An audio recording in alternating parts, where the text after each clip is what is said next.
Good day, children. We are back again for another chapter for class 8 from History, Ancient Civilizations of India.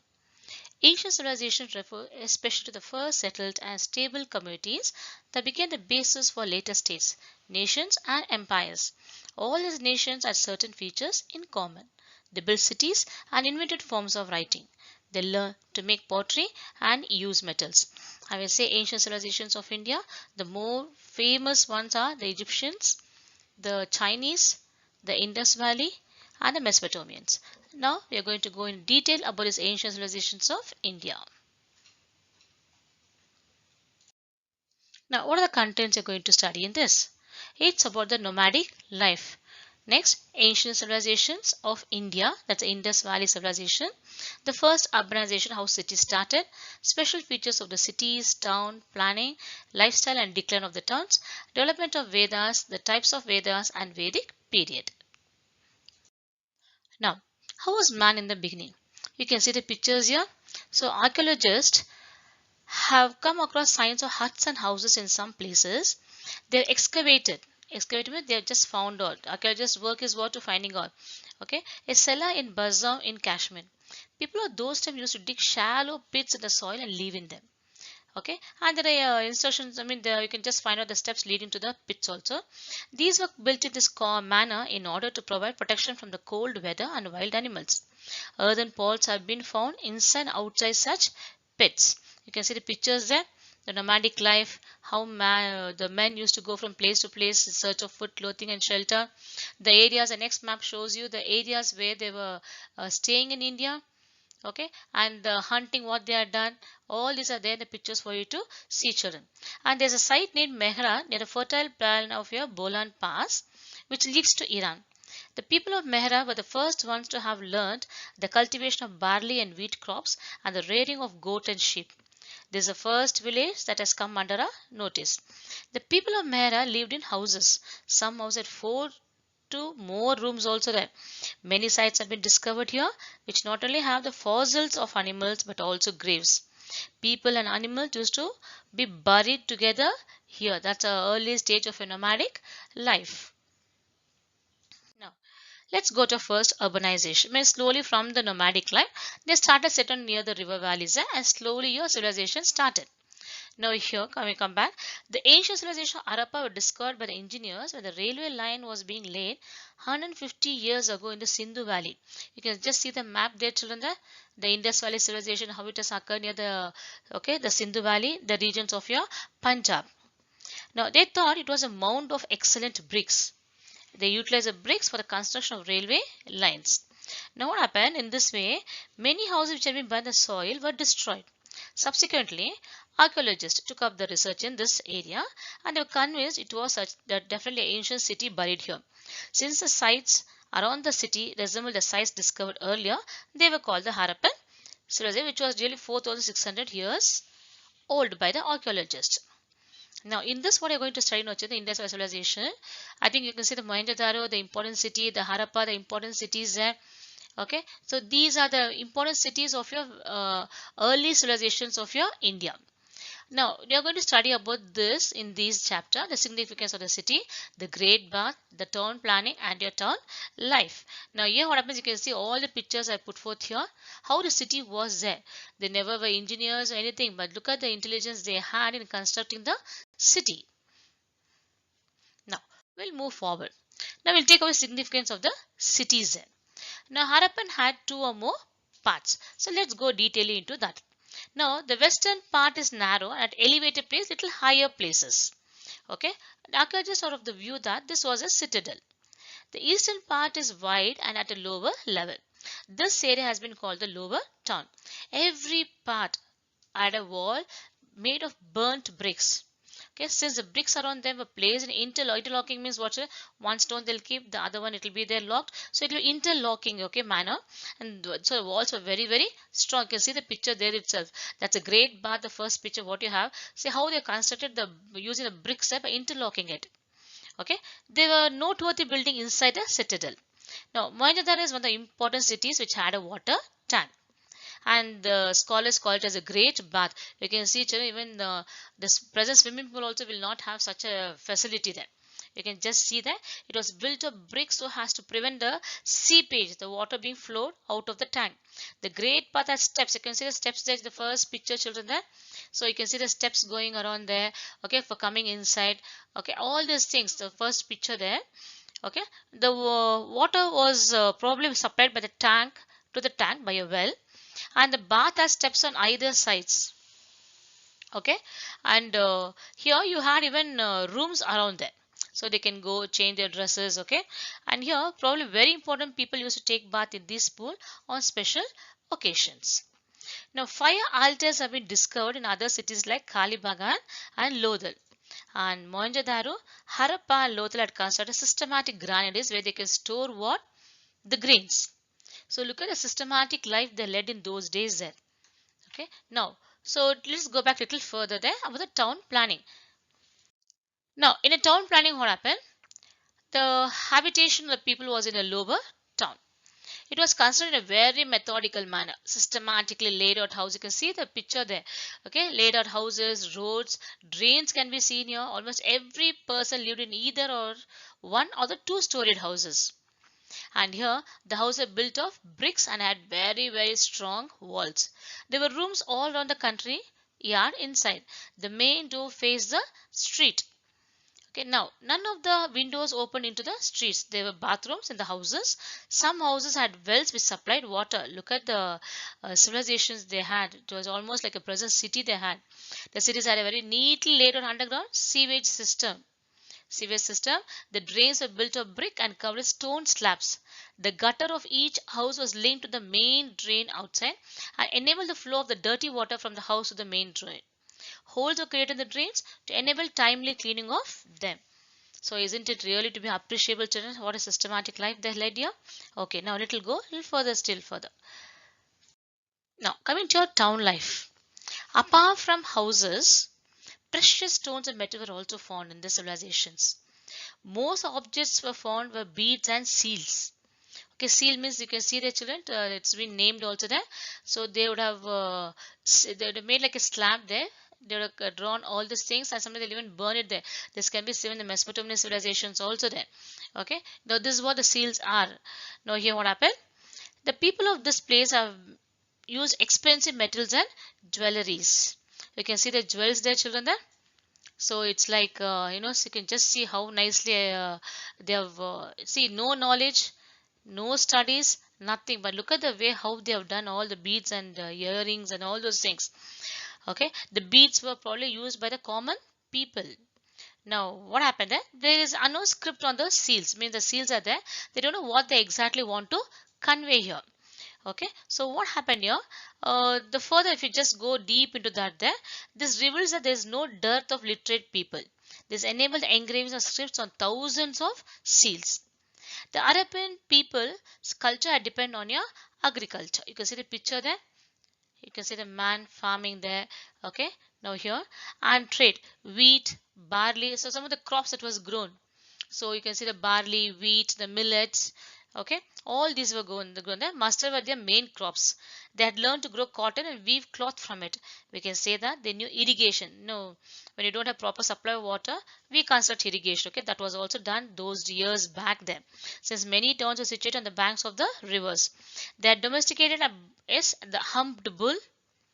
Okay, then cow, buffalo, sheep, goat, dog, and hen, and were engaged in cattle rearing, sheep rearing, and poultry. Oxen was used to carry heavy loads.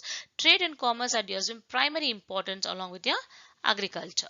So here the towns carried on business with rural areas. We never had a city. Now this village started growing slowly there. Okay, the areas which were there were Balochistan, Saurashtra, and the Deccan. The seals operated at Mesopotamia established the far Indus Valley civilization had trade relations with them also. I've told seals can be seen even in Mesopotamian civilizations. So almost maybe they interchange the ideas of what it is. There was a connection between these two civilizations there. Now what happens slowly? This never lasted for a very longer time.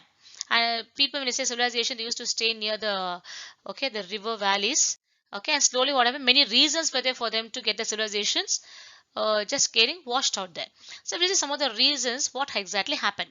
One is a dried rivers. So rivers would have got dried up there. Then change course of rivers means the rivers, they would have changed the courses. They would have taken other different route. So sufficiency of water would not be there. So they would have changed the different places. Destruction of forest.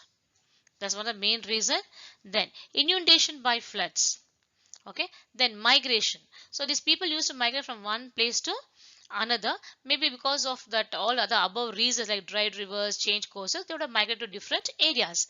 Okay, then the civilization survived at Lodhal town of Gujarat for only for a few years. This is how the Indus Valley civilization declined there. Okay, next we come to a very important thing, the Vedic age. Okay, when you say about Vedic age, so let us first study about the meaning and classification, the four Vedas, then the Rig Vedic period, how it was in social system, economic system, the political system, and all these things. And what I have done is I will just differentiate between the Vedic period, the early and the later Vedic period. So you can see the differences in these two when you're studying about the other systems then. Now, again in post day or later Vedic period, you're going to study about the same social, economic, political, and religious system. Now, let us come to meaning and classification. So, what is this meaning of Vedas? Vedas means knowledge. Okay, and when we say about this Vedas, the culture built by these people is understood based on the Vedas. Then, what are the culture that the civilization people had also, and we call it as a Vedic culture. And the Vedic period identifies a period between 1500 BCE and 700 BCE. And we divide into two periods. The first part is the Rig Vedic period or the beginning of the Vedic period. This period is between 1500 BCE to 1000 BCE. The second part we call it as a post-Vedic period, and this starts from 1000 BCE to 700 BCE. The Vedas were not compiled in written form during this particular period, and Vedas were in the oral form at the beginning, later on emerged in written form with a lot of changes. So generally, what is the meaning of Vedas? It is knowledge. Okay, and who compiled it then? It is the Aryans. Now, next comes the next one, the four Vedas what we have. The four Vedas, I think most of you will be knowing also that it's Rig Veda, Sama Veda, Yajur Veda, Atharva Veda, were the four Vedas then. And generally the Vedas are mainly a compilation of nature, worship, and you have many things about also to learn about in the Vedas then.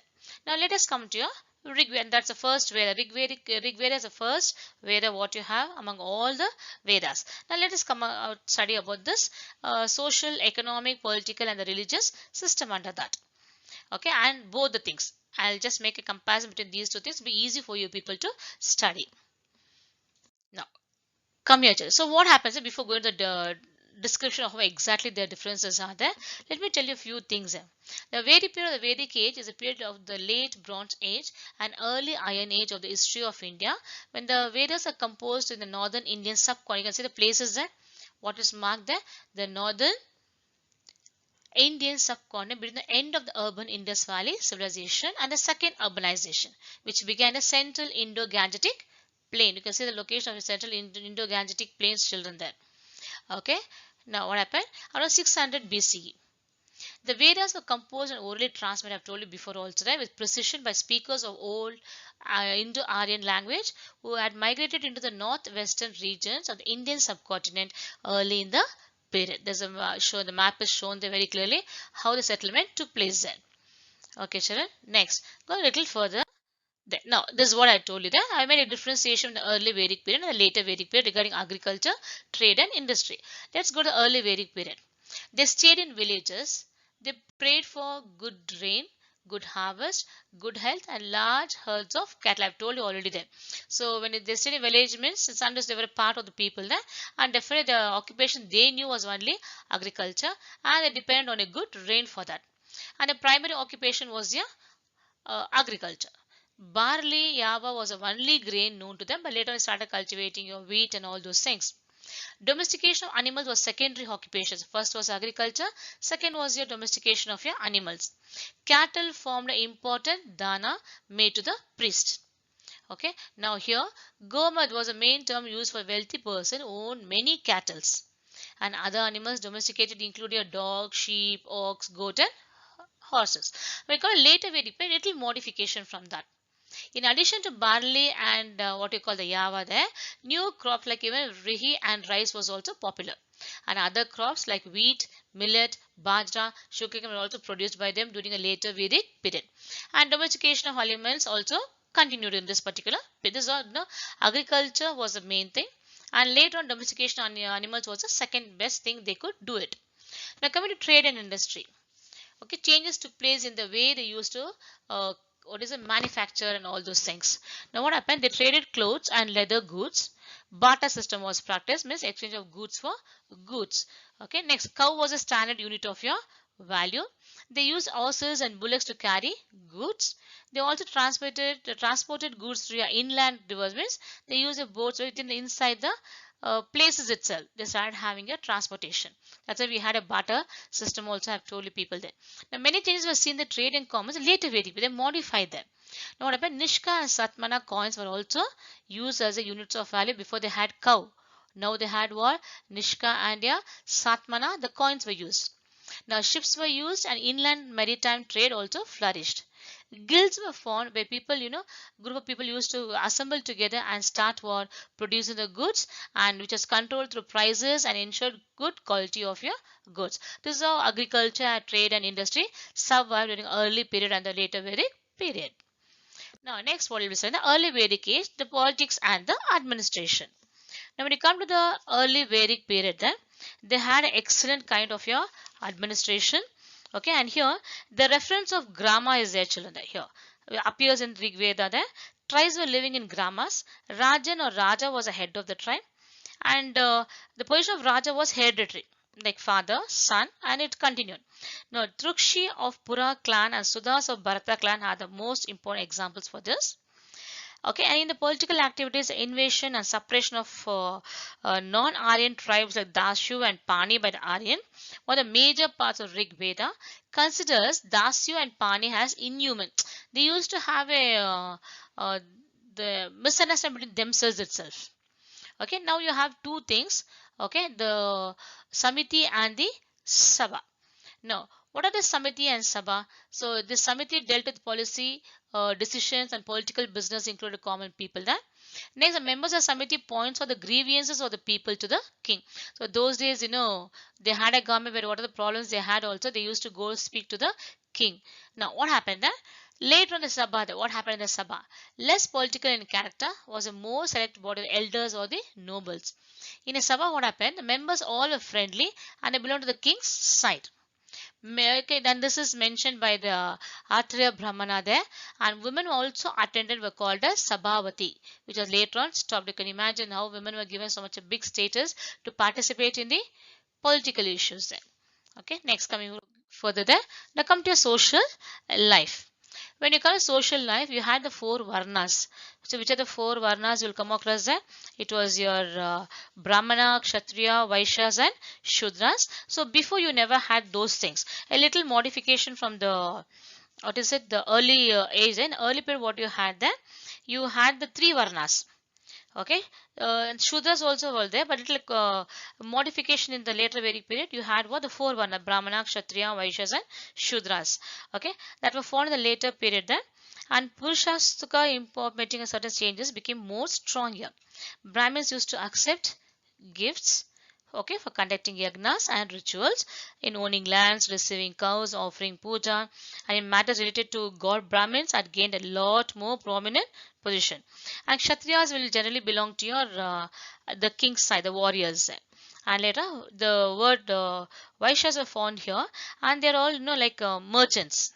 They're only involved in business there. And finally you have the Shudras there.